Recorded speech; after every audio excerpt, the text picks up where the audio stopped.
Hello, everybody, and welcome back to another episode of the Jump Up Supercast Game Club. My name is Brandon. I am your host, and today I got joining with me, Ilse. Yeah, what's up, bro? We gotta replace the world with dragons or something.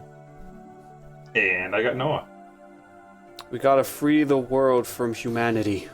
Wow, you guys both sound like you have evil intentions this week. I mean, I do. But Zephiel didn't do anything wrong. Is it evil, or are you just misunderstood? Maybe you're looking out the best for the world. I'm just evil. That's fair. That's fair. But this week, we played Fire Emblem, The Binding Blade. Also known as, I guess, Fire Emblem 6. Also known as Fire Emblem, The Sword of Seals. Yes, known as a lot of things. Also known as Fire Emblem, the one that we never got on the Game Boy Advance. Weren't there other ones that we didn't get as well? Well, there was plenty that we didn't get. Yeah, yes. But not in the Game Boy Advance. But on the Game Boy Advance, yeah.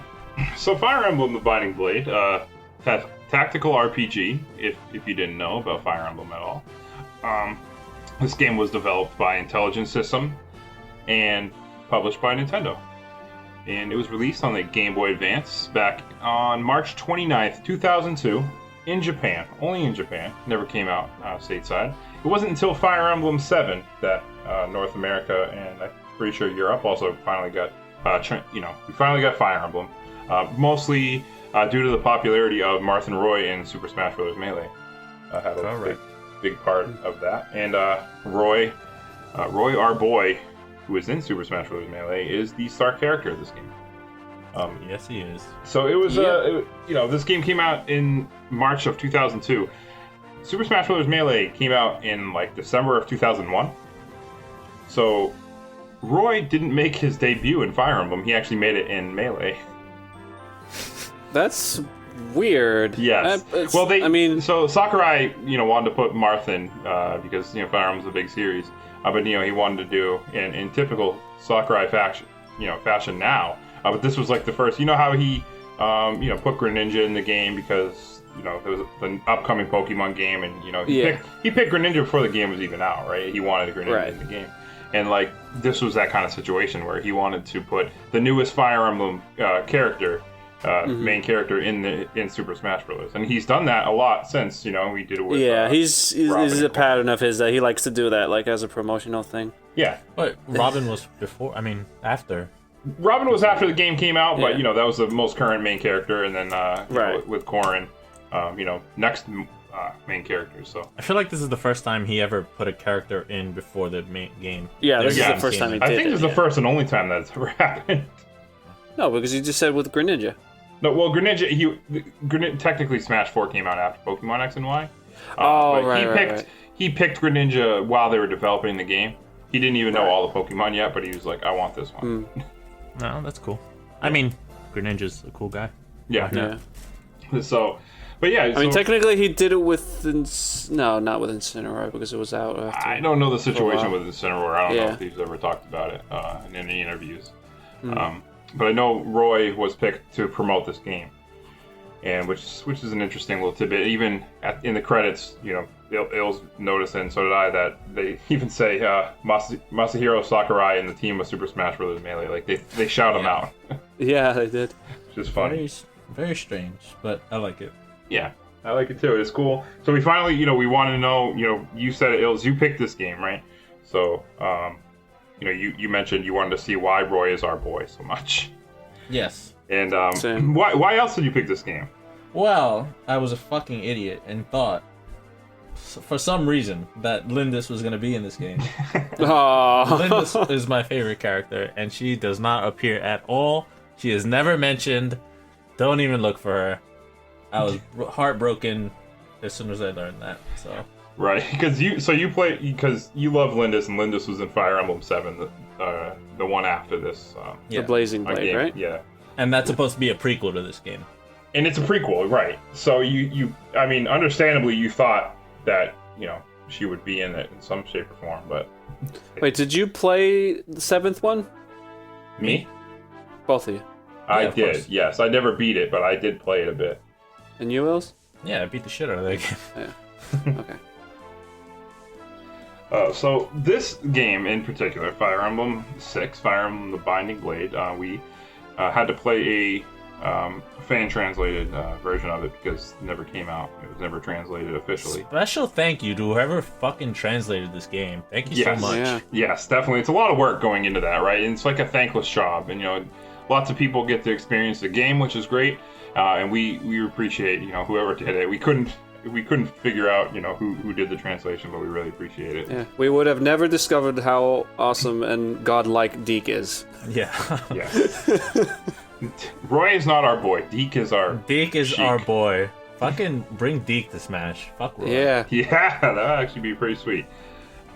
So this game, I mentioned it's a tactical role-playing game. If you ever played Fire Emblem, it's a strategy RPG where you take control of an army of units and you move them across a grid-like battlefield, and you position them on the battlefield to fight the opposing army. And along the way, you have to take into account a lot of things. It's because there's a lot of strategy involved. So you have to take in weapon types. The famous weapon triangle is in this game. I don't know if this was the first game it was in. I don't think so. I don't think so. They didn't have the weapon triangle from the earlier Fire Emblem games? They didn't? No. I know they didn't have it in part 2. I don't know when they introduced it. Yeah. Not all Fire Emblem games have had the weapon triangle, but it does. So spears beat God, I can't even remember. Spears beat swords beat axes beat lance. Lances, yeah, that's what it is. And you have different units. They all have different strengths and weaknesses, and you have to take those into account. And there's different land. You can hide. You can be in the forest, and that'll give you more evasiveness. And there's also a magical triangle. Dark magic beats animus magic beats light magic beats dark magic. Yes, there is. Yep. So yeah, there's a lot of strategy going in, and I will say this Fire Emblem game kind of in comparison to some of the other ones I've played, and I played a decent amount of them, didn't hold your hand at the beginning at all. Oh no, it throws you right in there. It really does. Especially the freaking bosses that are guarding the throne. Mm-hmm. Like, they are super tough to take down. Yeah, they are. Especially early on. I didn't expect it. Like, usually Fire Emblem is like a piece of cake at the first. You get your overpowered unit that's the second class at the beginning. In this case, it was Marcus the Paladin. Yeah. Yep. And is he kind of can sweep everybody, but you can still hold your own even with the weaker units. But those bosses, especially the first 3 chapters, were pretty damn tough even with him. Yeah, I mean, I think what Brandon was trying to get to is that there's no tutorial map in this game. Yeah, it's immediately you're thrown into a full scale battle, and you pretty quickly are already maintaining 10 or more units. It's pretty fast. Yep, it really is. This game in general gives you tons of units to use because I guess they're expecting a lot of them were gonna die. Yeah, it's a fair assumption. This game is pretty fucking hard, actually. It is. But the crazy thing about it is, I was reading about the development of this game, and it's supposedly easier than the one that came before it. Yeah. I think Thracia 776? Yeah, Thracia 776. So it was supposedly extremely difficult. Yeah, I think that's one of the hardest ones in the series. Maybe the hardest. Yeah. Ooh, is that Game Club potential? Well, I mean, you're coming up next, so put it on me. That one was on the Super Nintendo, I'm going to assume. I don't know for sure, but I'm pretty sure it was. And this one was actually in development originally on the Nintendo 64, but eventually moved development. Yeah. I mean, I wish it would have been on 64, but I'm glad we got what we got. But having a Fire Emblem on 64 would have been cool. It would have been cool, yeah. Because So the thing with N64 is it's really missing on it doesn't really have a lot of RPGs. The closest thing to Fire Emblem or a strategy RPG on 64 was Ogre Battle. Yeah. And that's about it. You got really shitty RPGs like Quest 64, but not a lot going on there. So it would have been a breath of fresh air. But Well, yeah, that, and if it came to America, which obviously it wouldn't have. Yeah. but it did eventually. So, and I think with 7 they kind of picked a good spot because that game is a little bit easier than this in comparison. So that's good. But I will say, it moving to Game Boy Advance kind of did help it in a way because the graphics are good. They're really good. Oh yeah, I freaking love every animation that's in this game. Yeah. Like especially the battle animations, all the crit animations, even like the simple like hitting the enemy animations, like so fucking cool and unique between each character. Yeah. Well, class. Yeah. Like they carry over the animations for every Game Boy Advance game, but that's just because these animations are god tier. Like there's nothing better than this. This is like the cream of the crop. It's incredible sprite work. It really is. Like it looks so good. The flowing of their capes, you know, the fluidity of their actions, you know, everything.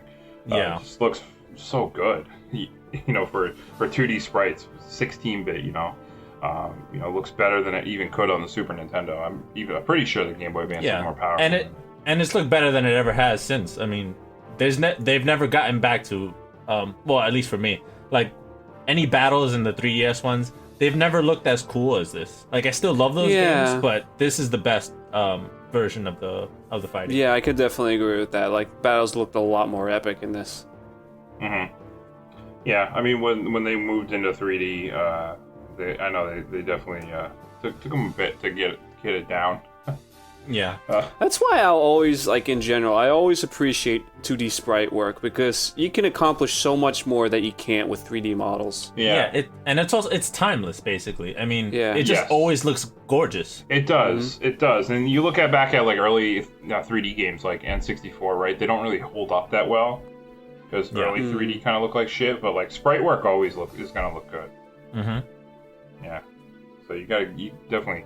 This game, it just looks awesome, and the music is pretty good. I shut it off like halfway through because I played like the other ones, and they literally, from what I recall, they use the same music in every single Game Boy Advance game. Mm-hmm.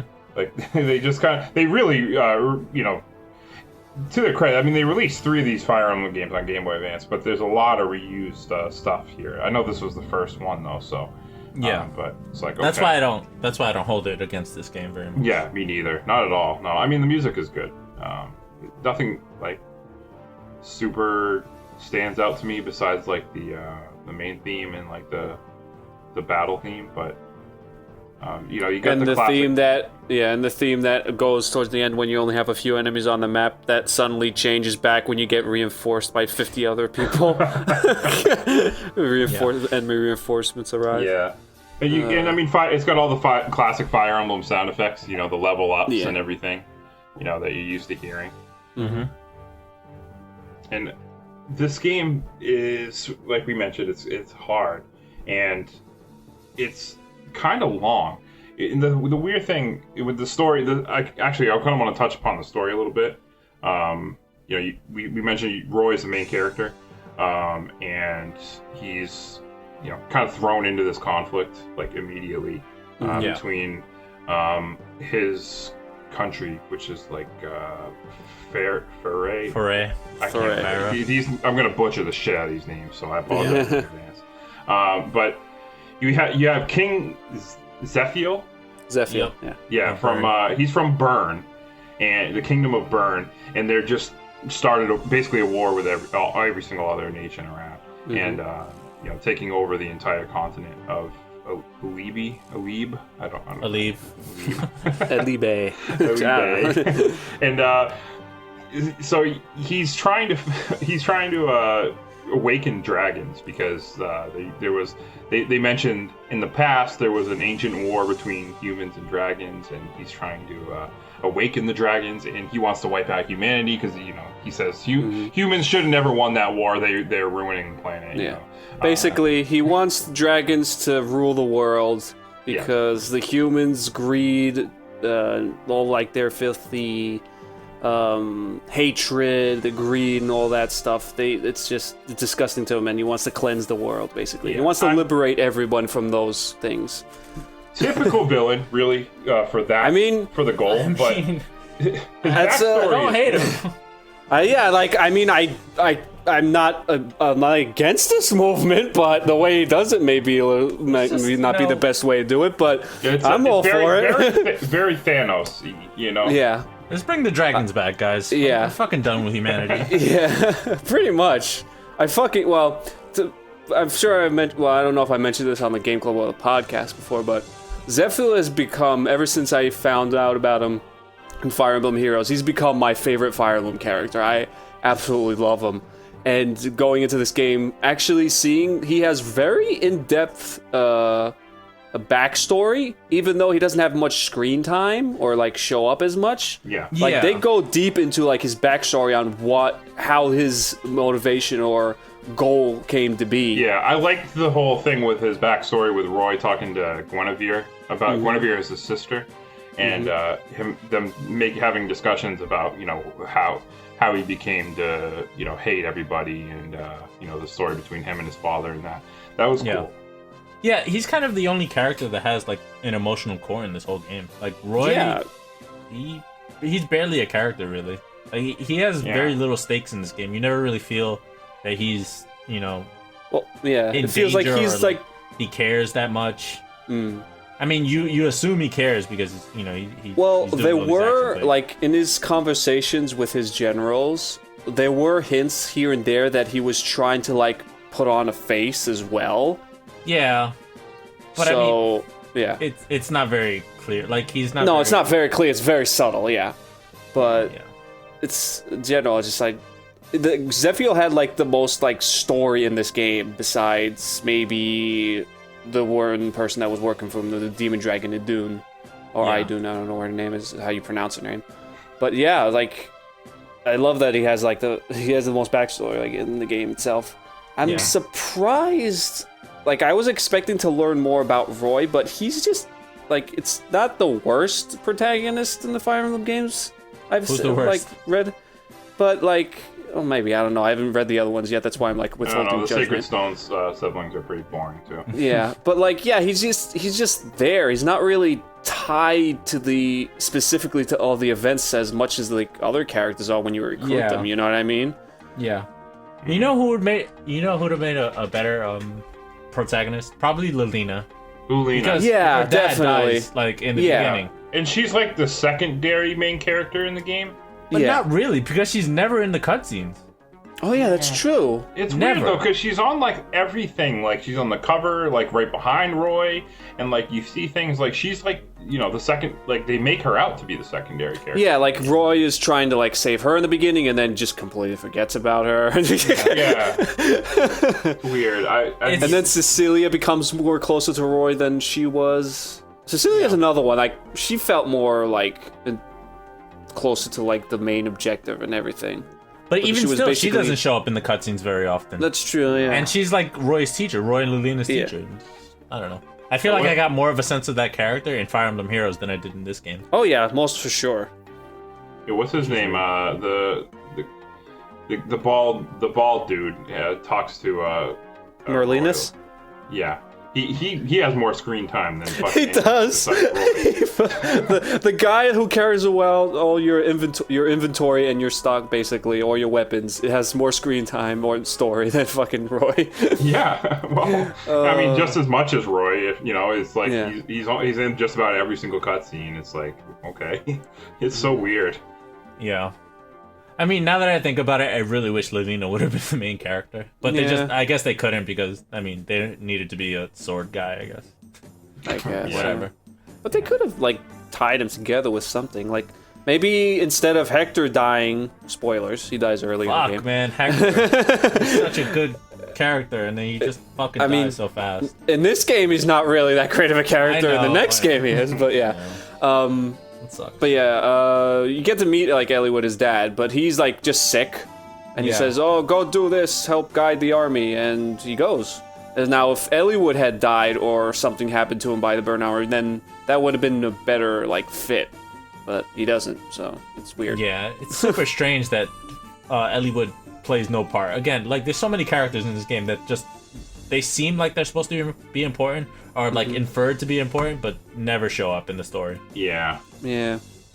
The thing was too, and I read this when I was reading about the game that the Binding Blade was deliberately made to have a simple story with clear heroes and villains and an obvious objective, which is, I mean, I feel like they made it too just, blah, you know? That's weird that you say that, because they put in a lot of effort to talk about Zephyr's past and motivations. That they did, but nothing else did, you know? Yeah. And it was also the first Fire Emblem game that had branching narrative with different routes. Yeah, in it. That was routes that cool. you don't actually control or choose. It's super weird. Routes that you, if you didn't look it up online, would have, or have a guide back in the day, would have no fucking idea how they work, because the game does not tell you. Mm-hmm. It's so weird. I mean, yeah, especially that one that you pointed out that it splits at after chapter 16. Yeah, for like 3 or 4 chapters, and the split is so weird. What was it determined by? Like a certain couple of units determined experience by, or something? You go through the Ilya route if you have used Shana or Tate like a lot. If you have them leveled up a lot. Yeah, the Pegasus Knights. But you go through Route B through Sakai if you use the Nomads a lot, Su and Shin. Oh, okay. Yeah. So me and Brandon went through Route B, and you went through Route A, or Ilya. Oh yeah, because I think it's just weird because I had Shauna and Sue on my team, but I guess I used Shauna more. I mean, I had them both too, but I used Sue a lot. Sue, I only used Sue because fuck Shauna. So yeah, Shauna was hard. Shauna was hard to, like, in the beginning. She struggled a lot, but once I leveled her up, and especially after I got her that shield that makes her not weak to arrows, she was amazing. Yeah, there was a lot of points without that. She's just pointless because there's near the end of the game. There's so many fucking arrow guys. She's gonna get destroyed in 2 seconds. But yeah, what a weird way to split the chapters. It's so weird. And the worst part I think about that split is, besides the split itself, there's extra levels that you get for trying to collect all these divine weapons or legendary weapons or whatever they're called. And those ones all have like certain requirements on a map where you get like, it'll be like chapter 9 and then chapter 9X. So you'll unlock an extra one.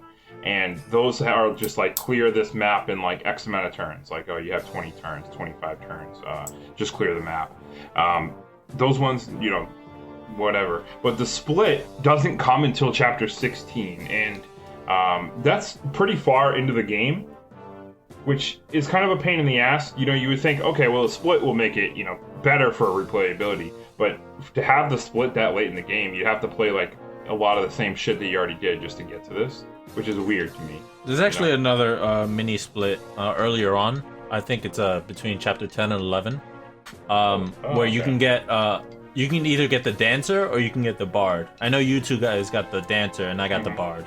But it's like there's like there's a difference in maps. It's not a huge difference like in 16, 17, 18, 19, whatever. Yeah. But it's a small difference, and you get different characters from the split. Weird. Yeah, weird. It's kind of cool though. I mean, I like it. I like the idea of it. It's just it's kind of sucky that like half of it like is so late in the game.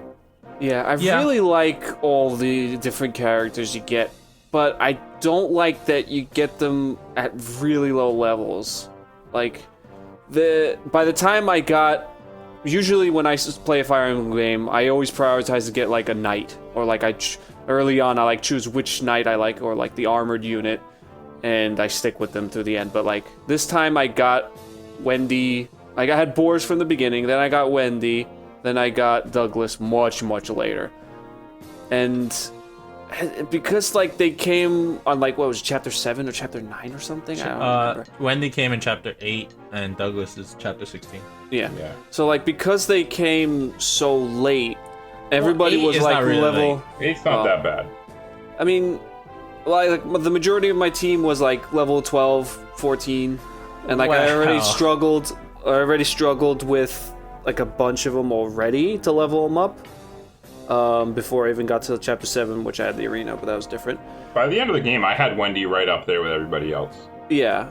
And then by the time I got them, I was just like, I really want to train them with so much effort again. So I just left it. And then later on at like chapter... What did you get, Sophia? I forgot what chapter she got her. 14.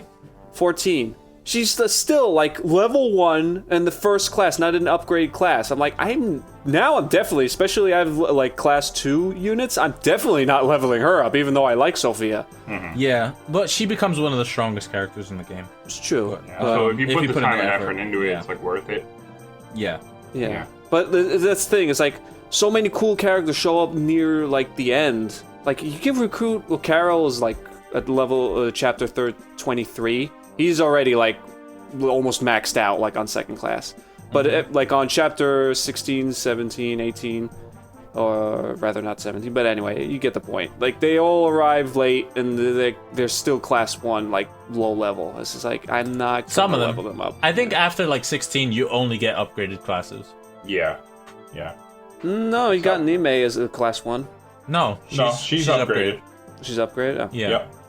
No, She the was majority like level of them, at least. she was like level like 15 or something. Yeah. Yeah. She was actually kind of helpful, honestly. Yeah, I used her because I didn't have a dark user that I liked. Yeah. But, You get Lou's brother at one point too. But Ray? Yeah, Oh yeah, he Ray. was. I don't like. I didn't Ray. like him at all because he never hit. He was just so reliable. Yeah. But the exact opposite of Lou, who is the fucking man. Lou Fucking is god, amazing. living legend. He is so good.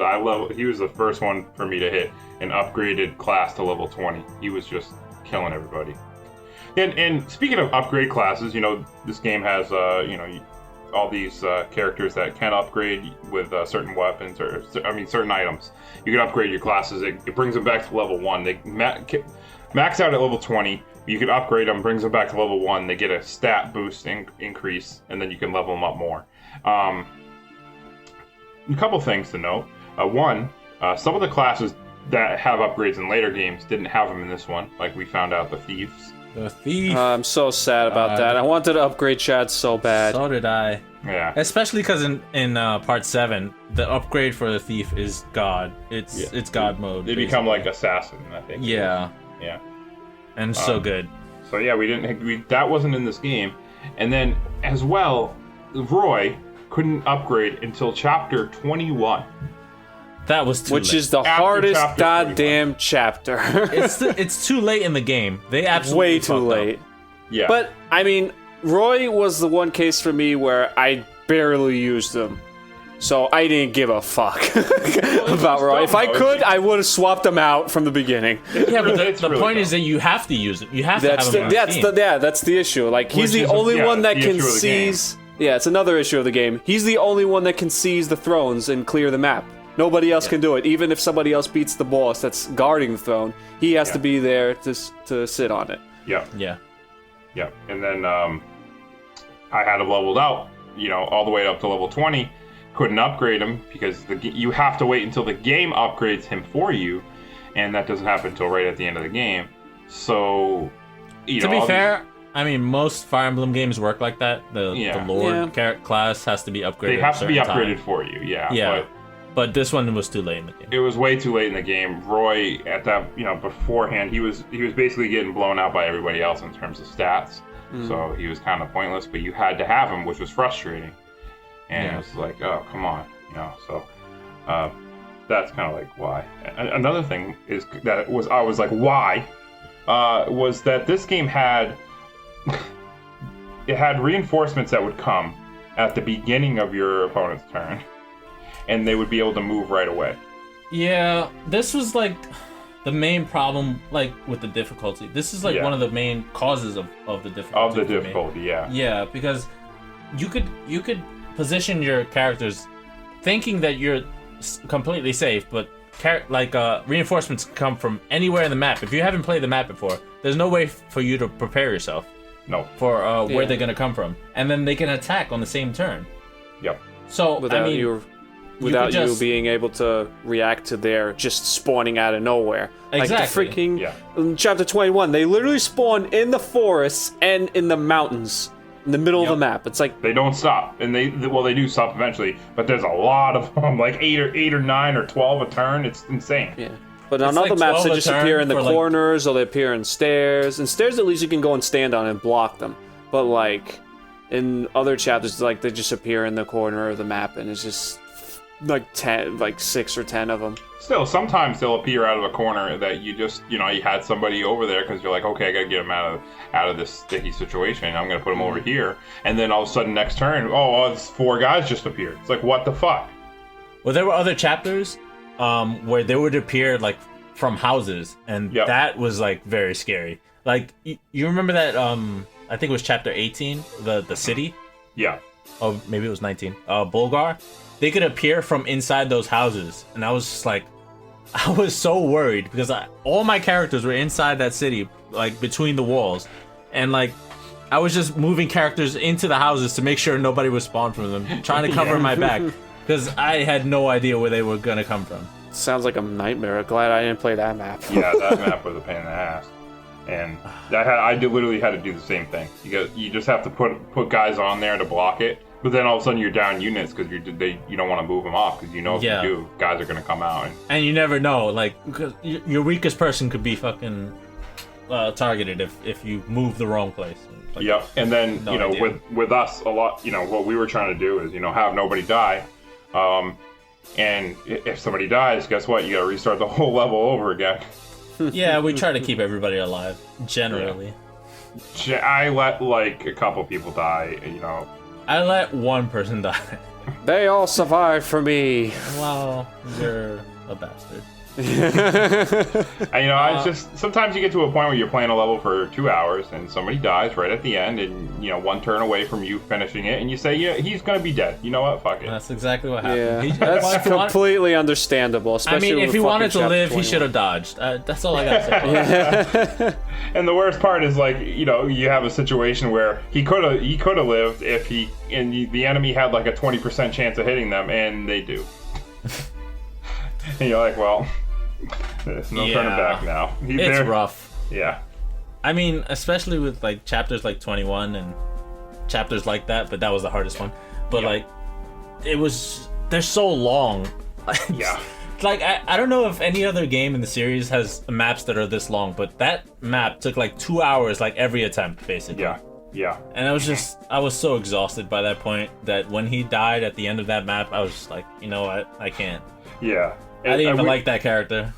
And we didn't even mention either, if you're unfamiliar with Fire Emblem, that if a character dies in Fire Emblem, it has permadeath. So if they die in battle, they're dead for the rest of the game. You never get them back. There's no revives or anything. And you don't see their story at the end. Yeah. Good riddance.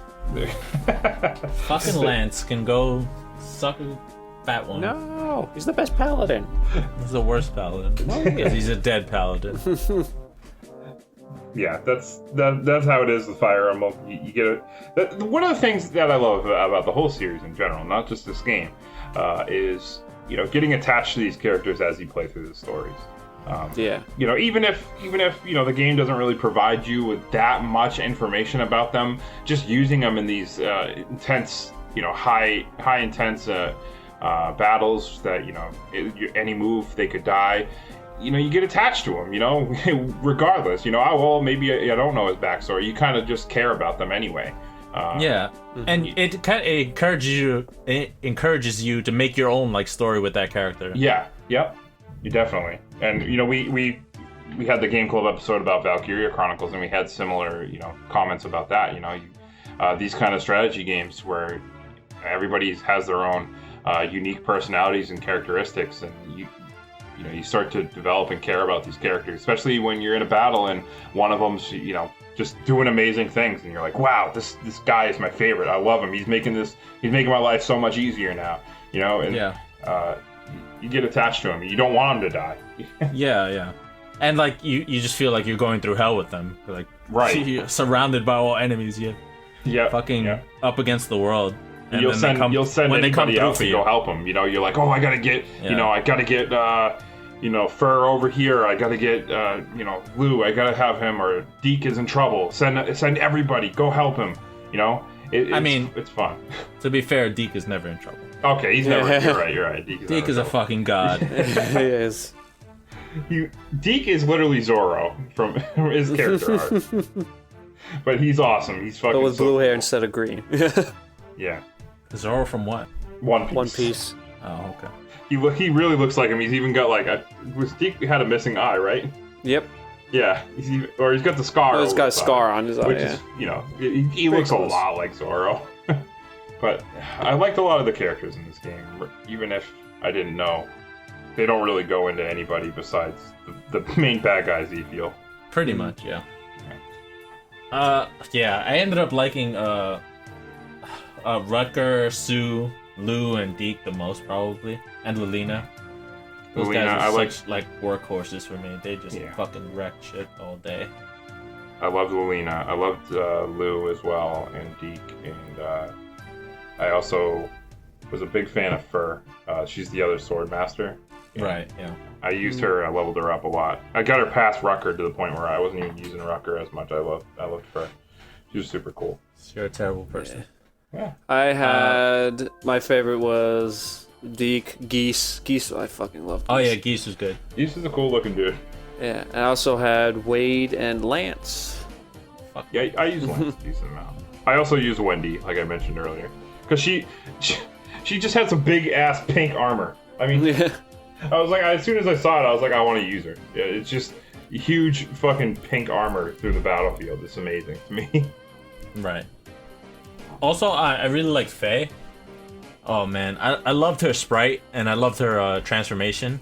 Yeah, so fucking cool. Yeah, her sprite was great. This little, Faye is like a little 5 or 6 year old girl who turns into a dragon, and an adorable dragon at that. Even. Yeah, but she's so powerful. Oh, super powerful. If anybody tries to attack her, they get destroyed. Yeah, it's awesome. The only problem that is that she has one item that's her weapon is a dragon stone that has 30 uses, and once it's used, it's gone, and she's pointless for the rest of the game. Yeah, it's gone for the rest of the game. Yeah, you don't get a replacement. Bad.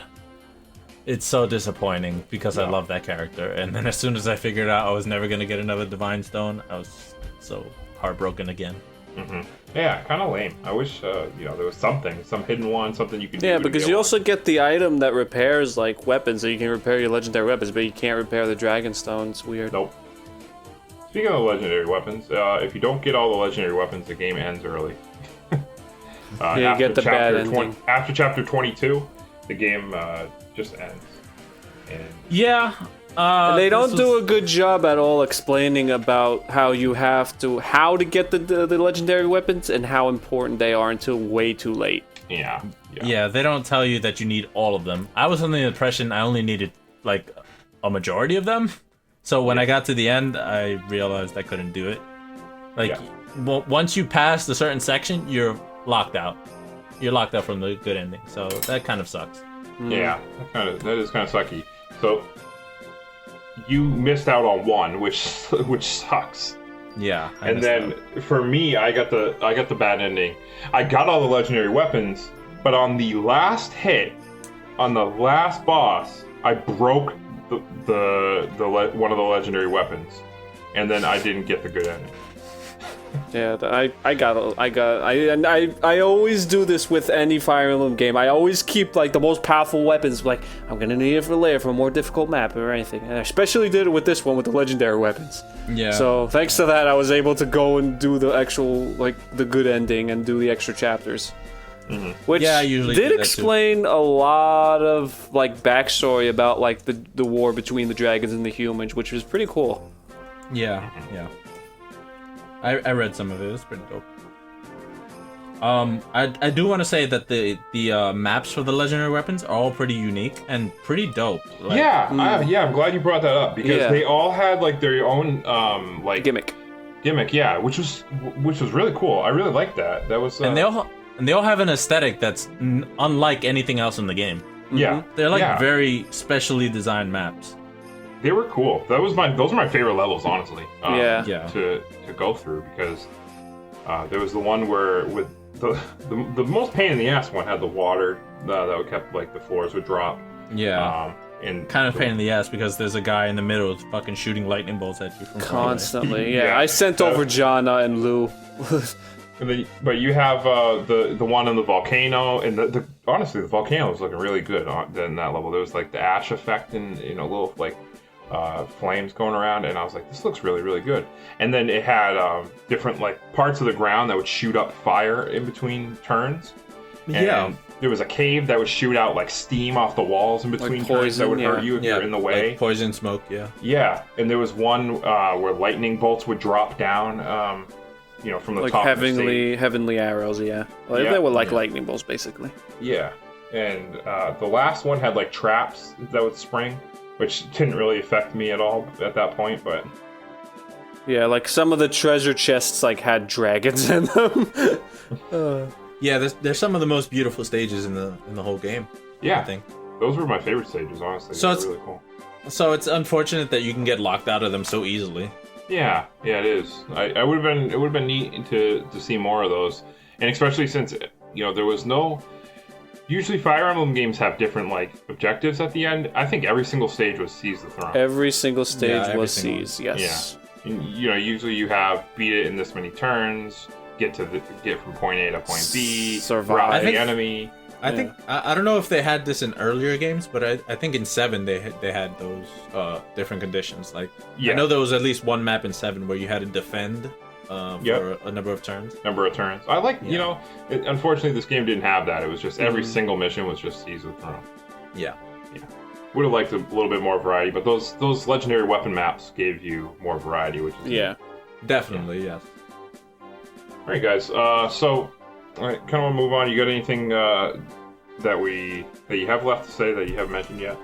Yeah. Well, I just wanted to make this little observation or criticism, not about this game, but about Final Fantasy, Fire Emblem 7.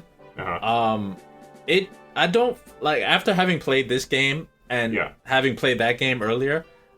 Fire Emblem 7 should not have been a prequel to this game. It should have just been a fucking sequel because the story does not line up. It makes literally no sense. And Lindis is not in the game, which is the worst part. Okay. That's why. No, that's a huge part, but that's not the only reason why. Okay. Like, they had those legendary weapons in 7. Why the fuck did they put them back? They had to go back. It's like why did Hector have to die in 3 turns? I mean, he was a fucking god in the other game. I don't understand. Yeah, me neither. I don't know. It's a problem probably because they weren't expecting them. They weren't. They didn't plan it out to be that way. It was just like, oh, these characters are, popular. Let's do more with them. Let's do more with them, but I guess and then they kind of. How was Hector popular from 6?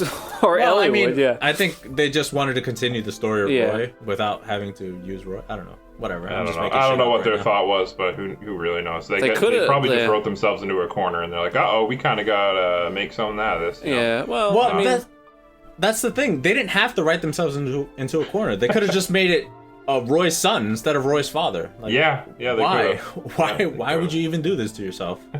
Maybe they saw potential in like the whole story of like the Dragon War, because I didn't play that game. I don't know. Is it like about? No. What was it about? Because that Dragon War happened like a long time ago. Way before then. Yeah. It's not about that. But like more about the legendary weapons then? I mean, they factor in, but it's more about like this one dude who wants to. I don't even remember, man. He's fucking crazy. He just wants to like take other people's energies or some shit, open a portal. There's a dragon involved, of course, because there's always a dragon. I mean, there's always a dragon involved in Fire Emblem. Always. So, well, it's interesting that it came out to be like that. There was a prequel instead. Not a good decision, in my opinion. Fair. So anyway, now we gotta ask, would you recommend this game to anybody else? And I'm gonna start with Ills, of course, because you picked the game. Ills, would you recommend this game? Yes, if you like Fire Emblem games, yes. But if you are one to quit easily, no. Fair. Noah? Pretty much, yeah. Definitely if you're into the Fire Emblem games, but it is challenging, so you better go in there with a lot of patience, because you're going to have to kill a lot of enemies. Yeah. I would definitely say the same. I would have the same sentiment. If you're into Fire Emblem, if you enjoy the series, especially if you enjoy a challenge in the series and you like playing on maybe the harder difficulties, definitely give this one a try. If you're new to Fire Emblem, I would not say that this is the best one to start with. You know, No, maybe Awakening is definitely the best one. Yeah. Yeah, definitely. Start with Awakening. Definitely don't start with Path of Radiance either. That one's not Radiant that hard. Dawn. Path of Radiance isn't hard. Radiant Dawn is actually pretty fucking hard. Yeah, from what Path I of Range remember. is a good to start with one, but Yeah, Path of Awakening's a lot easier. Yeah. Yeah. But good luck finding those games. They're very expensive nowadays. But yeah, I would say if new to the series, start with Awakening. But if you're a veteran and you haven't played this game, I would say definitely give it a try. Yeah. It's there's nothing wrong with this game inherently. Like there's a lot of good because bits it's a in it. Fire Emblem game, so it's still a good game. Oh no, yeah. At the end of the day. So anyway, speaking of it being a good game, now we have to decide really just how good it is when we put Fire Emblem: The Binding Blade on the list. The The list.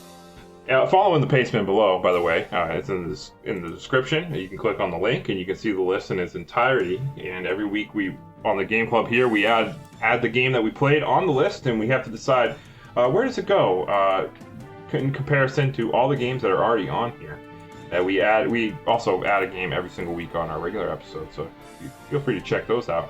But anyway, looking at the list, Ills, you picked it. Did you say to follow the pace bin or no? I literally just said that. Okay. No. Okay. But Ills, what you thinking? What you feeling? So naturally, we already put Fire Emblem: The Sacred Stones on this list. So naturally, Yes. I wanted to start from there. I wanted to look at that first. From I there, think yeah. I think this game is better than that game. Yes, I agree. I think that game was too easy. And part of the fun of Fire Emblem is, like you said, building those bonds because of the challenge of it. Yeah. So if it's too easy, you're never really caring about the characters as much. Yeah, the only thing that I can say that Sacred Stones did better was the pathing, like the split paths. Yeah. Yeah. Oh yeah, because I mean, it's literally just, hey, which sibling do you want to go with, and boom, you get to select your path. Yeah. And it's early on in the game, might I add. Right. So yeah. I want to say it's better than that game. Uh-huh. So I was thinking I'd put it right below Castlevania Bloodlines. Oh, Castlevania Bloodlines. Yeah, I mean that's not a bad place. Not a bad place, no. So Street Fighter V, I feel like fine with it being above that because I never played it. Cave Story, I have very little, experience with that game.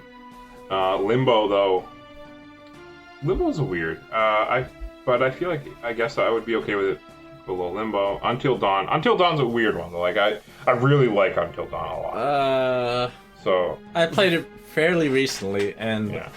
I like the idea of it. I hate some of the characters though. Fucking Emily needs to go off and die. No. But I think with Until Dawn, some of them you're meant to hate some of these characters. Yeah, they're but supposed to be also like the story of the structure of the story, the fact that there's like all these threats that you don't know what the fuck is real and fake. I'm like, I don't know. There's a lot going on. It seems coincidental. Yeah, it's a whole trope thing that is kind of a trope on itself with horror movie genres and everything. And personally, I feel like Until Dawn is kind of low on this list, but that's neither here nor there. I actually kind of like where you put it. Castlevania Bloodlines is a really, really good game. And not the best Fire Emblem, but not the best Castlevania game. But this also isn't the best Fire Emblem game either. So I think that's a pretty good spot, honestly. Yeah, I can go with that spot. It's pretty decent.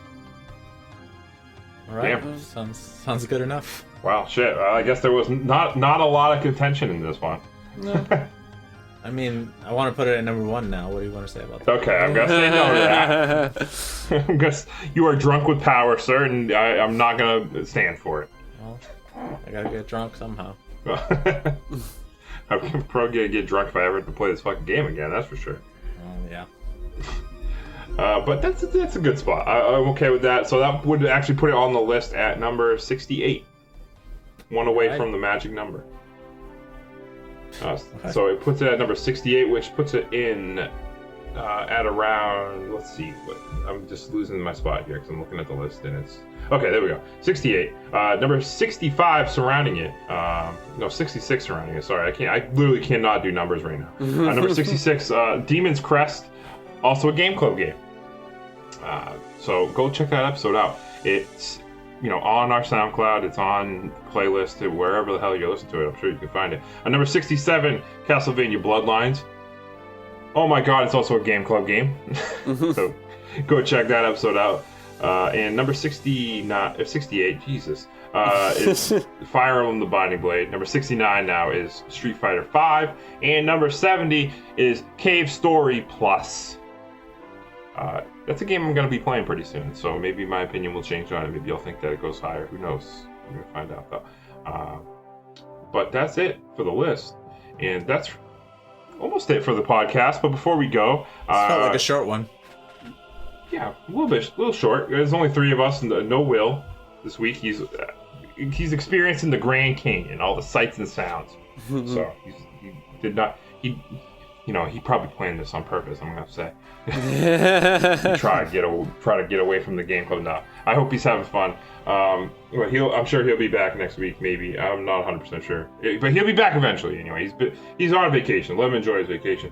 But that's it. That's gonna be it for the game club. But before you go, stick around for 1 second because I just want to say that we are on all sorts of places on social media, including Facebook, Twitter, Instagram. You can follow us, and you can find out when the episodes go up. We're always going to be posting them, and I know you're on social media because everybody is. And if you're not, make a social media account just for us. Just do it. Make sure you get your parents' permission, though, if you're under 15 years old or whatever the hell it is. But also, you can find us and listen to us. This is the most important thing. You can find us and listen to us on SoundCloud.com/JumpUpSupercast. We're also on iTunes. And if you Google Jump Up Supercast, we're on all sorts of podcatchers. So you can find us and listen to us just all over the internet. And we upload every other Thursday is the Game Club, and every other Monday is the regular Jump Up Supercast. No, it's every Monday, not every other Monday. Every Monday, sorry. Yeah. Every single Monday. So we're always out there making episodes. We always got stuff to talk about about video games. And we're also on Twitch, twitch.tv/JumpUpSupercast, where some of us will randomly be playing video games. And you can come and talk to us and chat with us and all that fun stuff. So thank you guys for listening. But before we go, I know what you're wondering. What are you guys playing next?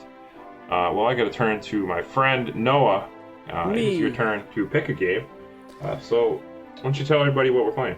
We are going to play a PS1 game. It's oh my god, I'm shocked. I know, right? Who picks PS1 games? Anyway, certainly not me. So this is a game I played a lot as a kid.